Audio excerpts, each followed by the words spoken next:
Hi, I want to do a quick video on the importance of tithing and why it's so important to give to different charities or even support someone or something that supports your own spiritual growth.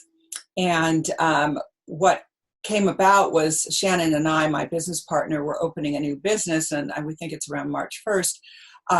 And we discussed this, and she was like, "Oh my gosh, yes, definitely. That's like the utmost importance."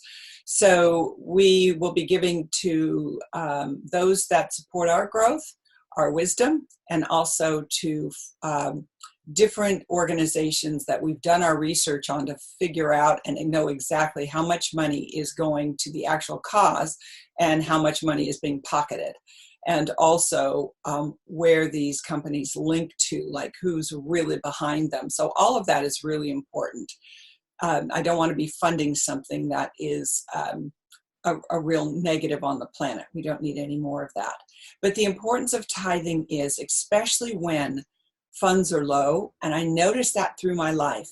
When I was going through financially difficult times, when I tithed, with the intention of helping others, knowing in my heart that it was an abundant universe, it kept the channels open, that I always had what I needed. Maybe not always what I wanted, but definitely what I needed.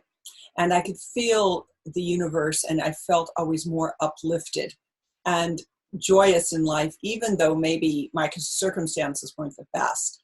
But most of my life, I have been able to manifest such amazing things and been abundant that I could give, quite a bit. And so that was always my rule, at least 10% of what came in to one of my causes. The thing is that we have to be careful about, and I noticed this with several organizations and people that I know, that give to certain causes expecting to get something back. That is not a true tithe. That is trying to buy someone or to benefit. It's not clean. So organizations that tithe just to have a tax write-off, that's not karmically healthy at all. They'll never find true happiness. They'll always be searching for something that they never will be able to quite grasp. And that leads to, a lot of times, more and more greed, thinking that power, that money is going to give them the true happiness they desire on a soul level, knowingly or unknowingly. So anyway, I remember in Hawaii many, many years ago where I had started a company. It was only about 6 months old, and we moved to a really sweet little office, a shop. And the woman I hired, who did all the paperwork, follow through, she was like amazing. She's exactly what I needed, because I was the artistic one. I was the one that worked with the hotels and the restaurants and the designers. I liked being out there. I liked purchasing. So we were really a good match for each other. And that was my rule, no matter what. The minute a commission check came in, we gave 10% off the top to a favorite charity organization, or one time at Christmas, we just put money in envelopes and took it down to the parks and things where people were homeless without needing to know what they did with it. That's not our business. We presented them with money that they could go get good food. They could go buy a blanket. They could go do something. If they chose alcohol and drugs, that's not my business.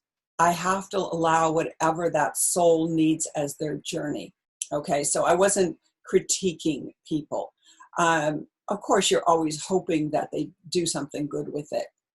Now, as far as organizations that I gave to, I really did research how much went to the actual cause and how much was pocketed by all those fundraisers and people in between. Because I had a good wake-up call from a former couple I then just couldn't be friends with anymore. When we go out for dinner, they'd be ordering $1,200 bottles of wine or $600 bottles of wine. And it was like, I didn't even drink wine. So it was absurd, but, and she always had, really expensive shoes on. I'm talking $500, $600, $1,200, but she didn't just have one pair. She had them in every color. And I asked her, how much do you make off of this charity organizations? They ran a whole bunch of charity organizations. How much do you make that you can afford the kind of luxuries that you pay for in life? And her reaction was not of remorse at all. It was kind of laughter of how much they make. And she goes, well, I said, you know what? I'm going to really research companies from now on, how much actually gets to the actual cause. And she didn't like that. So we weren't friends after that. But I was appalled. I mean, she didn't even try to excuse herself by even having any remorse. It was like, well, just think of it this way.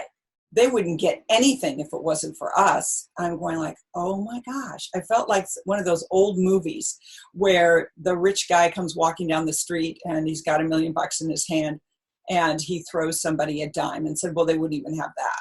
It's like, all right, whatever. Not my karma that I want. So anyway, when back to Hawaii, we always seem to have everything covered, extra money at the end of the month. And then suddenly I went away for several days to New York. I can't remember, San Francisco. And when I came back, and we'd been conversing on the phone, and she said, well, yeah, things aren't great. We're not really getting the orders that we were before. And when I got back, I looked at the books and I said, well, where are the tithes? We got, 3 checks in, but I don't see where you tithe anybody, gave to one of our charities. And she goes, oh no, I didn't want to, because I know, in a week and a half, our rent's going to be due and all those things. And I was worried. And I said, don't do that again, because basically you're giving a signal to the universe that there's lack and there's not enough. And this is an abundant universe. You can tell by everything around you. It is abundant with goodness. And when we don't believe we deserve that on a conscious or unconscious level, and that's why it's important to do your deep inner work, because a lot of times people don't even know it's an unconscious, undeserving, or remorse. So that's what happens. This whole energy force closes in the universe because, your thought is what creates this now. So her belief in that, her fear coming in, all it did was send a signal to the universe of not deserving. And if you're believing you don't deserve, then the universe has nothing to, that it can do except oblige you, right? So I said, okay, immediately you take the money that we would have tithed and I want you to send it to this organization. The minute we did, things started opening up again. So I've noticed through the years the power of that and keeping it in balance, because I have through life too far outgiven what I actually was having coming in. And that's part of that had to work on the not as good as, or lack of self-worth, or needing to be recognized for what I was doing or whatever it was. So I've had to really watch that too. Is the intention behind all of it? Every time you give, what's the intention behind it? Is it clean? Is it that you just want to support some good in the world and you want to thank the universe for your abundance, no matter how small it is? If you get $1, give a dime to someone else. Give it to somebody on the street. Don't judge it. Just do it.